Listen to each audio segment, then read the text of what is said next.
शहजाद अकबर ने 18 सवालात उठाए। हमने शहबाज शरीफ और सुलेमान शहबाज से रब्ता किया कि प्रोग्राम में आए। सुलेमान शहबाज की तरफ से कहा गया कि इसमें तो कोई नई बात नहीं है, ये जवाब तो मैं आपको पहले भी दे चुका हूँ। टीटीएस का मामला पहले भी सामने आया था, हमने सवालात उठाए थे, क्या जवाब आए थे जरा देखिए। आपके और हमजा शहबाज के या आपकी वालदा के अकाउंट में आए हैं। अगर आप इस इंसान को नहीं जानते जिसका नाम महबूब अली है, या मंजूर को नहीं जानते जिसने आपके अकाउंट में भेजा, तो ये बता दें कि किसने भेजा, क्योंकि आप ये तो कह रहे हैं कि हम पाकिस्तान में पैसे लाए हैं, इन्वेस्टमेंट के लिए लाए हैं। ये नहीं है तो कौन है, आप बता दें अवाम को। मैंने आपसे ये अर्ज की कि पाकिस्तान स्टेट और पाकिस्तान के सिटीजन्स का एक कॉन्ट्रैक्ट है। मैं कोई पब्लिक ऑफिस होल्डर नहीं हूं, मैं कभी किसी पब्लिक पोजीशन पे नहीं रहा, कभी किसी ऑफिशियल पोजीशन पे नहीं रहा। मुझे बताएं कि 2 अरब या 3 अरब या 5 अरब की मैं इन्वेस्टमेंट लेके आया हूं। दुआ करें मैं 50 अरब की इन्वेस्टमेंट पाकिस्तान के अंदर लाऊं, अल्लाह करे, अल्लाह मुझे तौफीक दे। मुझे ये बताएं कि मेरे नाम के साथ या मेरे भाई के नाम के साथ या मेरी फैमिली के साथ कोई किकबैक, कोई करप्शन का स्कैंडल, कोई रिश्वत का स्कैंडल, कोई अपना कॉन्ट्रैक्ट में खुर्द-बुर्द, एक स्कैंडल बताएं। तो सुलेमान शहबाज साहब इसका जवाब दे देना आप। ये अगर ये यहाँ से ये सवाल हो रहा है कि फिर ये पैसा कहां से आया, अगर ये इन्वेस्टमेंट है, नहीं सुलेमान साहब एक मिनट सवाल सुने, अगर ये सारी इन्वेस्टमेंट है तो फिर ये आपका अपना पैसा तो नहीं हुआ ना, किसी दूसरे की इन्वेस्टमेंट है जो आप मुल्क में लेके आए। तो ऐसा कैसे है कि ये पैसे जा रहे हैं हमजा शहबाज के अकाउंट में, और जो अब नैब का दावा है और हुकूमती दावा है कि 95% जो असासे हैं वो इन टीटीएस के जरिए बने हैं हमजा शहबाज के। 99% जो आपके असासे हैं, जो कि 2003 में 20,000 रुपए के थे, जाहिर आप उस वक्त स्टूडेंट थे। 2009 में 27 करोड़ के आपके असासे हो गए, जिसमें 26.7 करोड़ रुपए इन रिवर्स रेमिटेंसेस से आए। फिर 1.3 अरब रुपए आपके असासे 2017 में हो गए। 1 अरब रुपए से ऊपर वो कह रहे हैं कि रेमिटेंसेस में आए। अगर ये इन्वेस्टमेंट है तो किसी दूसरे का पैसा है, आपके अकाउंट में जाके आपका एसेट कैसे बन रहा है हुकूमती इल्जाम के मुताबिक? तो मैं इल्जाम लगा देता हूं कि ये इमरान खान साहब जो हैं, जो आप सिलेक्टेड प्राइम मिनिस्टर हैं इस मुल्क के, 2012 में इनके अपना जो है वो 12 करोड़ के एसेट्स थे। आज 2017 की इनकी अपनी डिक्लेरेशन उठा के देख लें, ये पब्लिक फिगर है ना, इनके 4 अरब के एसेट्स हैं। तो मैं ये इल्जाम लगा देता हूं कि 5 साल इनकी केपी की गवर्नमेंट रही है, सारा पैसा वहां से आया है। ये क्या बात हुई?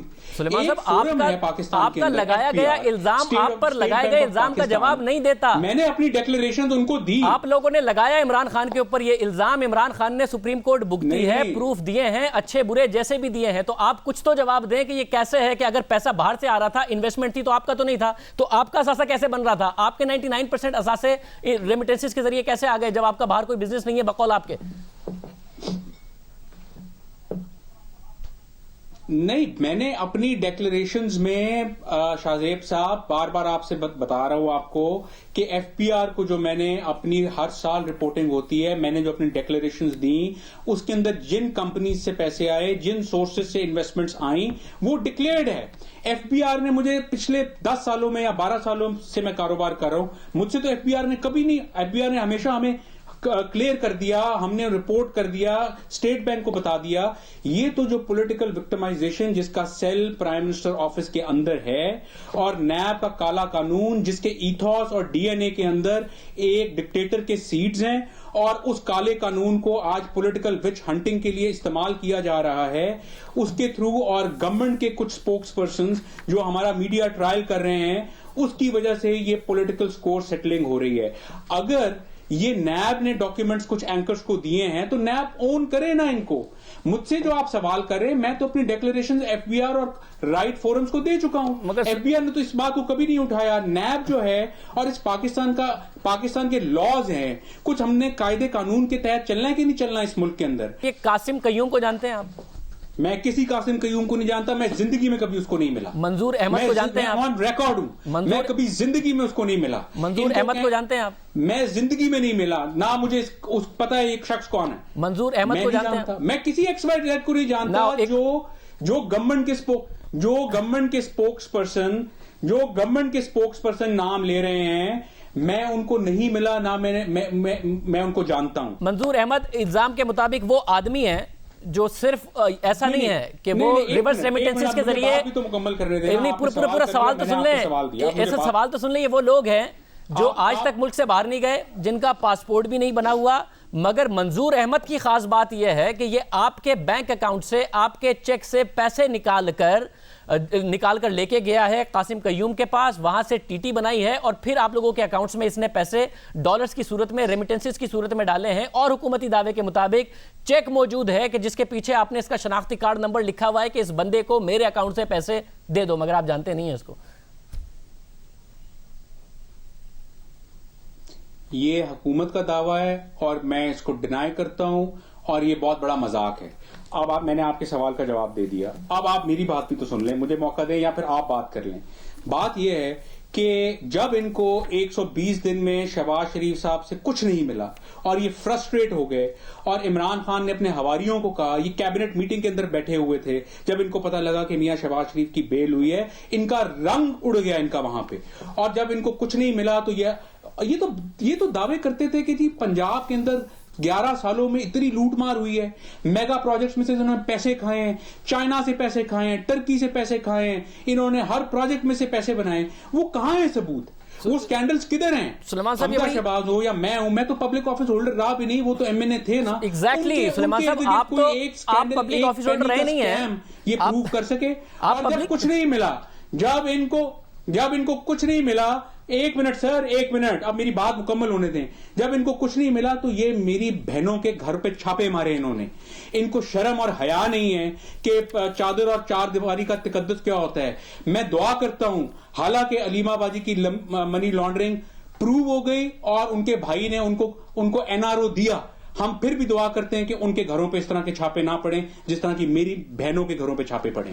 अच्छा, आपने कहा कि आपकी बहनों के यहाँ भी नोटिस सर्व किया गया और आपकी वालदा के यहाँ भी। अब आपकी वालदा के अकाउंट में भी पैसे आए हैं इन टीटीएस के जरिए और उनकी भी जो 80% नेट वेल्थ है आपकी वालदा की बकौल इल्जाम के, वो इन्हीं टीटीएस के जरिए है। तकरीबन 14 करोड़ रुपए के पैसे उनके अकाउंट में आए। मगर एक इंटरेस्टिंग बात जो कही जा रही है वो ये कि उनके अकाउंट में पैसे आए 20 अगस्त 2008 को $69,000। उसी दिन वो पैसे उन्होंने शहबाज शरीफ के अकाउंट में ट्रांसफर किए और शहबाज शरीफ ने उन पैसों से जो गाड़ी मंगाई थी उसकी ड्यूटी पे की, यानी कि नुसरत साहिबा के अकाउंट में आए और उसके बाद शहबाज शरीफ साहब के अकाउंट में गए $69,000। तो ये असूल भाईजान तय कर लेना फिर कि मनी लॉन्ड्रिंग जो है, अगर आप जो ये नंबर्स बोल रहे हैं जो हमारी डिक्लेरेशंस के अंदर हैं, उन पे हमने टैक्सेस पे किए हैं, हमने उनको रिपोर्ट किया है और उनसे ड्यूटियां पे की हैं, तो मनी लॉन्ड्रर्स जो हैं वो पैसा मुल्क से बाहर ले जाके एसेट्स खरीदते हैं और पैसे को छुपाते हैं या पैसे को मुल्क के अंदर लाके ड्यूटियां पे करते हैं। ये किस किस्म का निजाम है इस मुल्क के अंदर? आज से पहले जब भी आपको शोज में बुलाने की कोशिश की या हुआ कि मौकफ क्या है, तो आपने हमेशा ये कहा कि मैं पॉलिटिक्स नहीं, मैं तो बिजनेस संभालता हूं। हमजा भाई जो हैं वो पॉलिटिक्स संभालते हैं और आप जाहिर है पिछले 8-10 साल से बिजनेस ही संभाल रहे हैं। मुझे ये नहीं समझ में आ रहा कि आप कैसा बिजनेस संभाल रहे हैं कि पिछले 10 साल में आपके जो टोटल असासे हैं वो भी 99% बाहर से आई हुई रेमिटेंसेस की वजह से हैं। तो सुलेमान शहबाज साहब, 10 साल से आप कर क्या रहे थे? बड़े इनकॉम्पिटेंट किस्म के बिजनेसमैन हैं आप। आपने अपने लोकल असासे नहीं बनाए, मुर्गियों के काम में इल्जाम लगवा लिया, कुछ नहीं किया, दूध के काम में इल्जाम लगवा लिया, कुछ नहीं किया, शुगर के काम में इल्जाम लगवा लिया, कुछ नहीं किया। जो कुछ आया बाहर से आया। इनकॉम्पिटेंट हैं आप कि आपसे सियासत में आई नहीं, बिजनेस आपसे हुआ नहीं? बात यह है कि अगर मैं इनकॉम्पिटेंट हूं, ये फैसला आपने और मैंने तो नहीं करना। ये तो खैर जो हमारे लेंडर्स हैं और जो मेरी कारकर्दगी है वो इसका इंशाल्लाह फैसला होगा। लेकिन आप मुझे बताएं कि आपको किसने कहा कि 99% जो है मेरे असासे जो है वो फॉरेन रेमिटेंस से आए? किसने? हुकूमती इल्जाम है। आपने प्रेस कॉन्फ्रेंस नहीं देखी क्या? हुकूमती इल्जाम है सुलेमान शहबाज, तो इसका जवाब देना। आपके ऐसा नहीं है, मेरे दूसरे असासे ये हैं। गलत इल्जाम है। तो आप बताइए आपके कितने के असासे हैं? उसमें से 2009 की जो डिस्ट्रीब्यूशन हुई उसमें से आपको कितने पैसे मिले? बताइए फिर, आप बताइए कि कितने असासे हैं और ये किस तरह इल्जाम गलत है। इतनी देर से वही तो पूछ रहा हूं आपसे। एक मिनट, मैं आपको बताता हूं। मैं आपको ये जो आप कह रहे हैं, ये आप वो बात कर रहे हैं जो कुछ एंकर्स को ये झूठ की मशीन जिसका नाम है नाकाम खान, जो इसने एक झूठ की मशीन बनाई हुई है प्राइम मिनिस्टर ऑफिस में और जिसकी वजह से इस मुल्क का भट्टा बैठ गया है। चाहे मियां मंशा हो, चाहे अकील करीम डैडी हो, चाहे आरिफ हबीब हो, चाहे हुसैन दाऊद हो, चाहे तब्बा हो, जो इस मुल्क के बड़े बड़े नाम हैं, उन सबको नैब के अंदर घसीट रहे हैं ये खान साहब। सिर्फ अपनी इनकॉम्पिटेंट मैं नहीं हूं, इनकॉम्पिटेंट तो ये हैं जिसको इतनी अपना ताकत के साथ और इतनी सपोर्ट के साथ सेलेक्ट करके लाया गया और हमारे मुल्क के इदारों ने एफर्ट करके इनको 4-5 बिलियन डॉलर दिए, जिसका कल रिजल्ट आ गया कि 300 अरब रुपया जो है पीएससीज जो है वो ऑलरेडी बोरो कर चुकी हैं। और ये मुल्क सुलेमान साहब स्ट्रेट आंसर मुझे देखें, अगर आप सुलेमान साहब अगर आपने फैसला किया कि आपने सियासत नहीं करनी है, एक्यूमुलेट किए हैं सुलेमान साहब इस हुकूमत ने किए, अगर आपने फैसला किया, अब मैं आपके अगर आपने फैसला किया कि आपने सियासत नहीं करनी है, बिजनेस करना है, तो आपने कितने असासे अपने बनाए जो इतने सारे बिजनेसेस आपने किए? तो आपने क्या बिजनेस किया कि 99% हुकूमती इल्जाम के मुताबिक आपके असासे भी बाहर की रेमिटेंसीज से आए? जो आप कह रहे हैं इन्वेस्टमेंट है, अगर इन्वेस्टमेंट है तो आपका अपना पैसा नहीं है, मगर आपने अपने पैसे के तौर पर शो किया हुआ है। आपने क्या कमाया, क्या असासे हैं आपके जो आपने जमा कराया? अगर डिक्लेयर्ड है तो आप बता दें। जब हुकूमत इतनी चीजें बता रहे हैं, इल्जाम मैं जाली हुकूमत का ये इल्जाम डिनाई करता हूं, और मैं ये कहता हूं कि मैं तो पब्लिक फिगर नहीं हूं ना, ये नाकाम खान तो पब्लिक फिगर है ना। इसके जो असासों के अंदर एक्यूमुलेशन हुई है बिटवीन 2012 टू 2000, इसने कौन सा ऐसा कारोबार किया कि इसके 4 अरब के एसेट हो गए 12 करोड़ रुपए से? ये इमरान खान मुझे जवाब दे, मैं तो इल्जाम नहीं लगा रहा हूं, मैं तो फिगर्स दे रहा हूं ना आपको। इसने कौन सा ऐसा कारोबार किया कि इसके 4 अरब के एसेट हो गए 12 करोड़ रुपए से? मैं आज भी रिकॉर्ड पे हूं, आप मेरे जितने मर्जी जाके इंटरव्यूज उठा लें, अगर मेरा कोई ऑफशोर अकाउंट या मेरा कोई ऑफशोर एसेट हिडन या डिक्लेयर्ड पाकिस्तान की धरती से बाहर साबित हो जाए तो मेरा गिरबान आपका हाथ। मैं आज भी इस पे कायम नहीं, मगर आप इस बात का तो जवाब दे दें कि आपके यहाँ कितने असासे हैं? सब पाकिस्तान के अंदर हैं भाई। हुकूमती इल्जाम है कि 1.3 बिलियन रुपीस में से 99% आपके रिवर्स रेमिटेंसेज और टीटीएस के जरिए पैसे आए हैं। वो मैंने एफबीआर को दे दिए। तो सुलेमान साहब इस शो में भी बता देना, जब आप कह रहे हैं अगर आप एक कॉम्पिटेंट बिजनेसमैन हैं, जाली इल्जामात, जाली को काउंटर करके आप ये तो नहीं कह सकते कि जाली इल्जामात हैं। आप ये भी तो बताएंगे कि नहीं, इसका काउंटर ये है। आप बताएंगे नहीं कि आपने रमजान शुगर मिल से क्या कमाया, आपने चिकन फीड के बिजनेस से क्या कमाया, आप पावर में गए तो आपने क्या कमाया? कुछ तो बताना पसंद करेंगे या कुछ नहीं बताएंगे? को मैं वक्त का ज़िया समझता हूं। साहब आप मुझे फिर काइंडली ये बताइए, क्योंकि मेरा ख्याल है जिस तरीके से आपका टाइम बड़ा कीमती है, मेरी ऑडियंस का टाइम भी बड़ा कीमती है। आप इस इंटरव्यू में अगर आए हैं तो क्या बताने हैं? मेरी जो यहाँ पे एसेट्स हैं या जो मेरी जो इन्वेस्टमेंट्स हैं वो प्राइवेट बैंकों ने उसमें फाइनेंसिंग की है।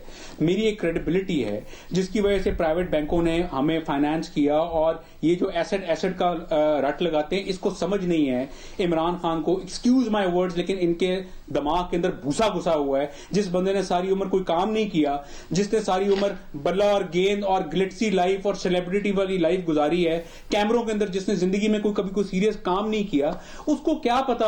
साहब अगर आप इतने क्लीन हैं तो सुलेमान साहब फिर बाहर क्यों हैं? एसेट्स तो तब डिटरमिन होंगे जब लायबिलिटीज माइनस होंगी। कुछ पता है इनको मेरे पे लायबिलिटीज कितनी है? आप लोगों ने भी जो बड़े भाई हैं शहबाज शरीफ साहब के, जो कि आपके ताया हैं, उनकी तरह डिसाइड कर लिया है कि जो पॉलिटिक्स में है, यानी नवाज शरीफ और मरियम नवाज, वो केसेस भी भुगतेंगे, आएंगे, जेल भी भुगतेंगे। जो बिजनेस कर रहे हैं हसन नवाज, हुसैन नवाज, वो पाकिस्तान नहीं आएंगे।